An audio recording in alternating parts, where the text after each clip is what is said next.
Hey everyone, in the last video we have discussed about VPC, subnets, IP address configuration, CIDIR. So let's just recapitulate all those things. Let me show you what are the what VPC we have created in the last video. So in this video we will try to connect our EC2 machine which will be based on our VPC, okay, on a particular subnet. So let me just show you your VPC,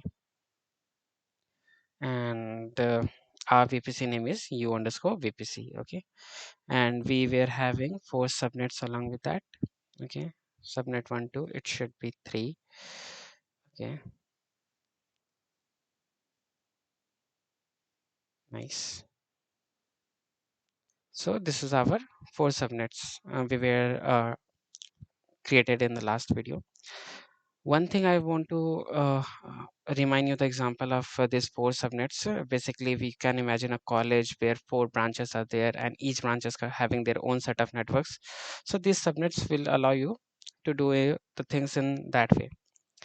Okay, what we are going to do today, we will create a EC2 machine which will be based on our VPC and on a particular subnet. Okay, so without any further delay, let's create EC2.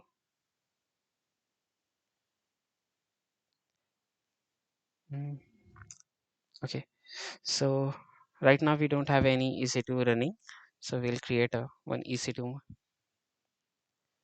This will, yeah, let's create a give a name to our VPC. Sorry, EC2 instance. Okay, so I'll give VPC underscore machine. That sounds good.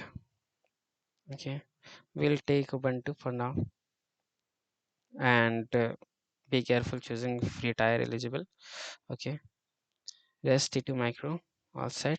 You'll have to select key pair. I have the default one I used in the previous. So test company I'm going to use. You can create your own. Just click on this, create a new key pair, and it will probably create a new one for you. Okay, so in this case, remember one thing, basically this video is for that whenever you create an EC2 instance, it should have their own set of network setting, okay, and you should create your own security group rather than selecting the existing security group, creating our own security group which will be based on your VPC. So remember this one, okay. Allow SSH traffic, of course. Okay, I haven't done that one, so just edit this part. Okay, VPC, where is our, this is our VPC. Okay, we have selected subnet on network 2. Okay, let it be, let's start with network 4. Okay, by default it got selected. You'll have to enable this auto assign public IP. Okay, by default it is enabled, but since we are editing this one, so it will come as a disable, so remember to enable this one. Okay, then after, you have the option to choose the default security group, but the wise option is to go with the creating a new security group which will probably based on your new VPC. Okay, then you don't have to do anything, and then launch instance. Okay, you'll have to wait for some time, it takes little bit time. Once it's done, okay, before going ahead, I just want to ask you, from your perspective, what do you think, will our EC2 instance run? Let's go and check whether it is running or not, because probably it takes little bit time. You can, till then you can comment your part. Our VPC name is VPC underscore machine. Okay, it is right now in pending state, so let's just refresh this one. It takes little bit time. Till then you can comment your answer whether it will run or not. Okay, if you have pretty much good idea about the VPC, you would be able to answer this question. Okay, so let's try to connect this one. uh, Launch instance. Sorry, what I'm doing.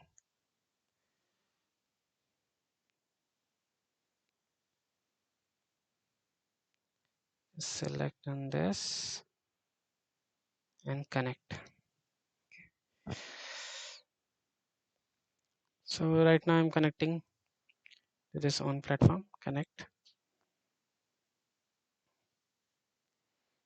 Okay, let's see whether we are able to get our EC2 instance running or not.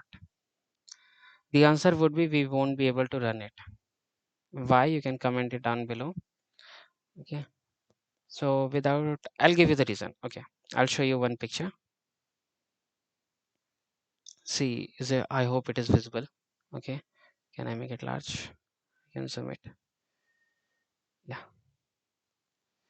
So this is actually, remember, I'll give you a little recapitulation of the previous things, that VPC is always under a region. Okay, you can see this VPC is under a region under which you create a subnet which is under a availability zone. Okay, all the subnets get created under a availability zone, but still then whatever the EC2 instance you make above your subnets, they do not have certain permissions, or they do not have the permission to access the internet.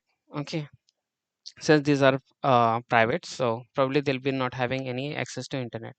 So you'll have to create an internal gateway, okay, which will allow these things to access the internet. Okay, along with that you have to give some permission as well. We'll see. Okay, without going into the theory part, let's just try to see how it works. Okay, I'll just minimize this one. No, not that one. Come back.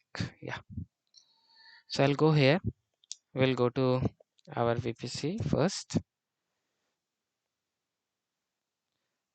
Okay, we'll create an internet gateway for that one. Okay, so where is our internet gateway? There is our internet gateway. Okay, you can see here you are having a default internet gateway. We don't have right now no internet gateway for our VPC. Okay, you need to create an internet gateway for your VPC. Okay, let's write name as uh, machine underscore gateway. Okay, rest of the things, let it be create a new gateway. Okay, now the gateway has been created. Let's go and check. Yes, machine gateway, but it is right now in detached mode, which means it has not been attached to any of the VPC. So we'll have to attach with our VPC. So select this one, go to action, attach with VPC. Okay, you'll have to choose your VPC. Automatically it got detected, of course, because we have only one VPC created. Okay, so as you can see, we got our VPC attached with we got our internet gateway attached with VPC. Now, according to you, what do you think? Now, would our this EC2 instance get start running? I'll refresh this one. Okay, let's see whether we are able to access it or not. Probably we won't be able to access it, because even though you have attached the internet gateway, it does not have the certain permission to access the internet. Okay, internet gateway will work when you have the permission to pass the internet to into your into your machine through your subnet. Okay, so what we're gonna do, we'll assign some route tables. Okay, as you can see in the image picture which we have seen, there are some route tables, route table 1, route table 2 kind of. You need to have this route table which will help you to pass the internet through the internet gateway into your EC2 instance. Okay, so as you can see, there are two route tables. The very top one is R1. Okay, if you are not sure, just click on this one. So you can see the IP address. Yeah, so this is the IP address of our VPC, or you can say CIDIR of our VPC, which we created initially. Okay, 192.168.0.0. Okay, slash section. That was the public one. Private IP address we have given. Okay, I'll better give a name because uh, machine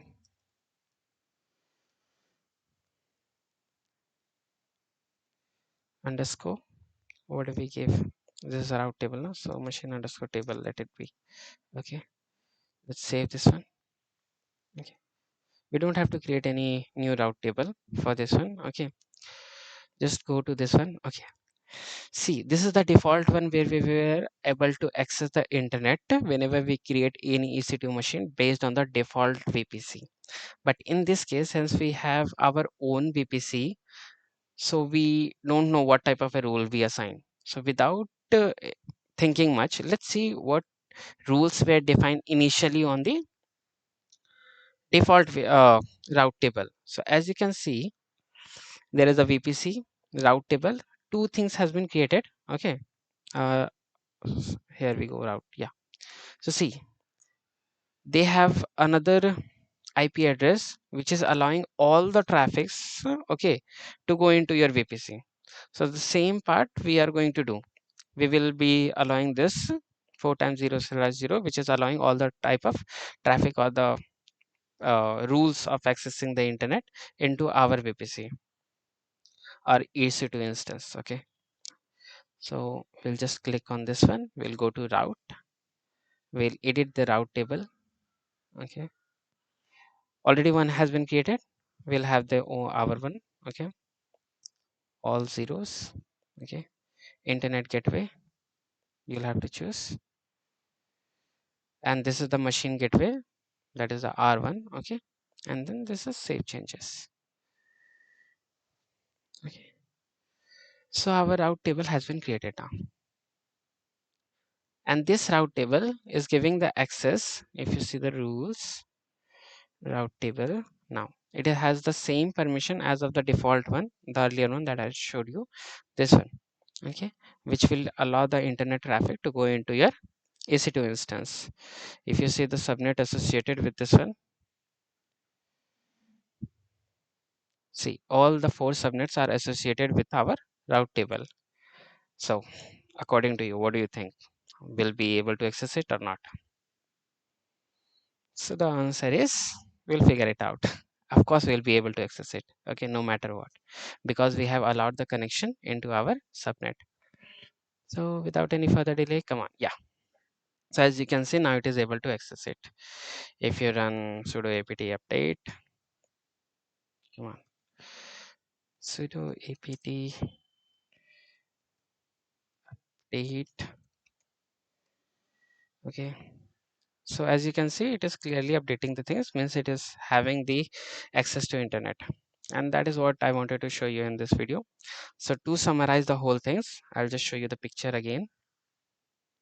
Whenever you create VPC, you have your own subnets based on which if you are creating your EC2 instance, you need to undertake two things.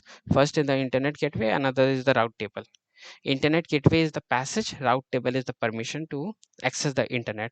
Okay, once you give the permission through route table, but before creating route table, you need to have the passage. Okay, it's simply like if you, until and unless you'll not have the road, how will you drive your car over there? Okay, so first you need to create the road and then you have to drive the road, drive your car.